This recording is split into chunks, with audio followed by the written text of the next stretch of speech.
Hello friends, welcome back to our channel. Previous వీడియోలో మనం TGT proficiency టెస్ట్కి సంబంధించి 1 to 10 క్వశ్చన్స్ చూసాం కదా. సో ఈ వీడియోలో 11 to 20 క్వశ్చన్స్ అనేవి చూద్దాం. అండ్ వీడియోని స్టార్ట్ చేసే ముందు ఒక రిక్వెస్ట్ ఏంటి అంటే వీడియోని ఎండ్ వరకు చూడండి, నచ్చితే ఈ వీడియోని లైక్ చేయండి అండ్ అలానే ఛానల్ని సబ్స్క్రైబ్ చేసుకొని సపోర్ట్ చేయండి. సో వీడియోని స్టార్ట్ చేసేద్దాం. ఫస్ట్ 11th వన్ వచ్చేసి the Academy Awards given out every year to recognize outstanding work of movie actors, directors and others who are part of the movie making industry. So ఇక్కడ మనకి ప్రాపర్గా set అయ్యే వర్డ్ని చూస్ చేసుకోవాలి. And ఈ సెంటెన్స్లో మనకి ఉన్న clues ఏంటి అంటే ఎవ్రీ ఇయర్ హ్యాబిచువల్గా జరిగే ఒక యాక్షన్ గురించి చెప్తున్నారు.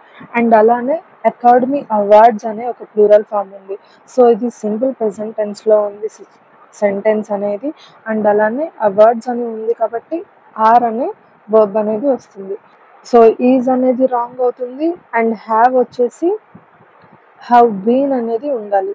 సో అక్కడ బీన్ అని లేదు కాబట్టి థర్డ్ ఆప్షన్ కూడా రాంగ్. అండ్ విల్ వచ్చేసి ఫ్యూచర్ని ఇండికేట్ చేస్తుంది కాబట్టి విల్ కూడా రాంగ్ ఆన్సర్ అనమాట. సో ఆర్ అనేది correct answer. And next question వచ్చేసి 12th వన్. సో ఈ క్వశ్చన్ వచ్చేసి మనకి ఆర్టికల్స్కి సంబంధించింది. సో ఆర్టికల్స్లో దిస్ అనేది ఉండదు. సో దిస్ని మనం ఎలిమినేట్ చేసేద్దాం. సో ఆర్టికల్ అనేది మనం నౌన్కి బిఫోర్ యూజ్ చేస్తాం. సో ఇక్కడ ఉమెన్ అనే వర్డ్ నౌన్ అయితే సో ఈ ఉమెన్ అనే వర్డ్ వచ్చేసి కాన్సనెంట్ సౌండ్తో స్టార్ట్ అయింది కాబట్టి ఏ యాన్ అనేది కూడా ఎలిమినేట్ చేసేయచ్చు. సో కరెక్ట్ ఆన్సర్ ఏంటి అంటే the. Look at the women over there, she's a famous actress. So the అనేది కరెక్ట్ ఆన్సర్. యాక్చువల్గా మనకి ఇది సెంటెన్స్ చదివినా సరే అర్థమైపోతుంది. అండ్ ఇవన్నీ ఆల్రెడీ మనం నేర్చుకున్నవే కాబట్టి జనరల్గా కొన్ని ఈజీగా చూడగానే అర్థమవుతాయి అండ్ కొన్నిటికి మాత్రం రూల్స్ అనేవి తెలుసుకోవాలి. అండ్ నెక్స్ట్ 13th వన్ వచ్చేసి no other boy is as dash as James. So ఈ డిగ్రీస్ ఆఫ్ కంపారిజన్లో ఏదైనా సెంటెన్స్లో యాజ్ అని వస్తే అక్కడ మనం బేస్ ఫామ్ని యూజ్ చేయాలి. సో ఇక్కడ టాల్ అనేది base form. No other boy is as tall as James. So tall అనేది ఇక్కడ correct answer.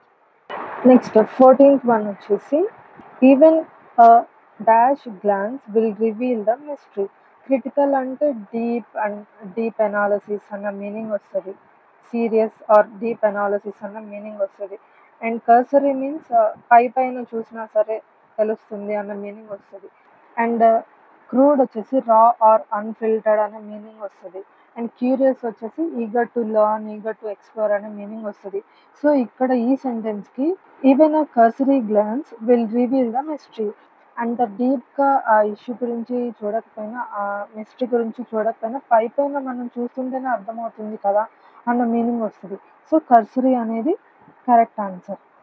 Next 15th one వచ్చేసి the trainer dash the woman that her son would win. So ఇక్కడ మనం all the best చెప్తాం కదా ఎవరికైనా encourage చేసినట్టు, ఏం కాదులే నువ్వు విన్ అవుతావు, నువ్వు కన్ఫర్మ్గా సాధిస్తావు అని చెప్పే సిచ్యువేషన్ అనమాట ఈ సెంటెన్స్ వచ్చేసి. సో ఆప్షన్స్ చూస్తే ఎన్ష్యూర్డ్ మీన్స్ గ్యారంటీగా నువ్వు విన్ అవుతావు అని చెప్పేసి చెప్పడం. సో ఇక్కడ ట్రైనర్ ఏమీ జడ్జి ప్లేస్లో లేరు వాళ్ళ సన్ని విన్ చేయడానికి. సో ఎన్ష్యూర్డ్ అనేది రాంగ్ అవుతుంది. అష్యూర్డ్ మీన్స్ కాన్ఫిడెంట్ ఇచ్చేలాగా చెప్పడం, ఏం కాదులే నీ సన్ డెఫినెట్గా విన్ అవుతాడు అని చెప్పే మీనింగ్ వస్తుంది అనమాట. నెక్స్ట్ ఇన్ష్యూర్డ్ వచ్చేసి ఇన్సూరెన్స్ అలాంటి మీనింగ్ వస్తుంది అనమాట. నెక్స్ట్ 4th వన్ అన్ష్యూర్డ్ వచ్చేసి నాట్ ష్యూర్ అనే మీనింగ్ వస్తుంది. సో ఇక్కడ అష్యూర్డ్ అనేది కరెక్ట్ ఆన్సర్.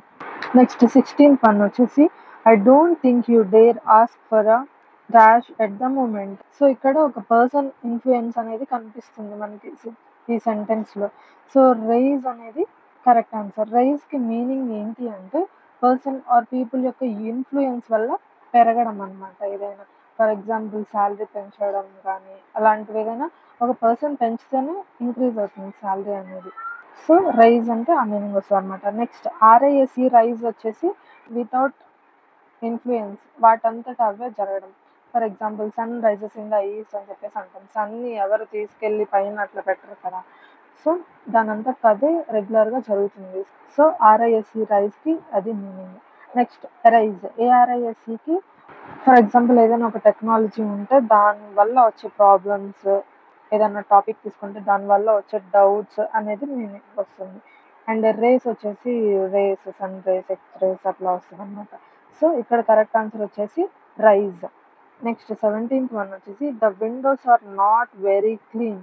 సో ఇక్కడ క్లీన్ అని అండర్లైన్ చేసిన వర్డ్ విండోస్ ఎలా ఉన్నాయి అని చెప్పేసి ఇండికేట్ చేస్తుంది. విండోస్ అనేది నౌన్ అయితే ఆ విండోస్ ఎలా ఉన్నాయి అని తెలిపేది ఏంటిది? యాడ్జెక్టివ్. సో ఇక్కడ యాడ్జెక్టివ్ అనేది కరెక్ట్ ఆన్సర్ అవుతుంది. Next 18th one calligraphy means. Calligraphy అనగానే మనకి నీట్ హ్యాండ్ రైటింగ్ అనేది కనిపిస్తుంది.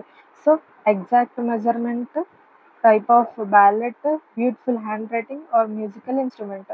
సో బ్యూటిఫుల్ హ్యాండ్ రైటింగ్ అనేది correct answer. Next 19th one which question word denotes frequency. So ఫ్రీక్వెన్సీని ఏది డినోట్ చేస్తుంది ఇక్కడ ఇచ్చిన ఆప్షన్స్లో అంటే హౌ ఆఫెన్. హౌ ఆఫెన్ అనేది ఫ్రీక్వెన్సీని ఇండికేట్ చేస్తుంది. Next 20th one A wolf in sheeps clothing means గొర్రె చర్మం కప్పుకున్న తోడేలు అన్న సామెత అనమాట. సో అంటే దీనికి అర్థం ఏంటి అంటే పైనకి ఒకలాగా లోపల ఒకలాగా ఉండడం, పైకి చాలా మంచి వాళ్ళలాగా కనిపిస్తూ లోపల క్రూయల్గా ఉండే మెంటాలిటీ అని అర్థం అనమాట. సో దానికి కరెక్ట్గా మీనింగ్ ఇచ్చే వర్డ్ ఇక్కడ ఏంటి అంటే హిపోక్రిట్.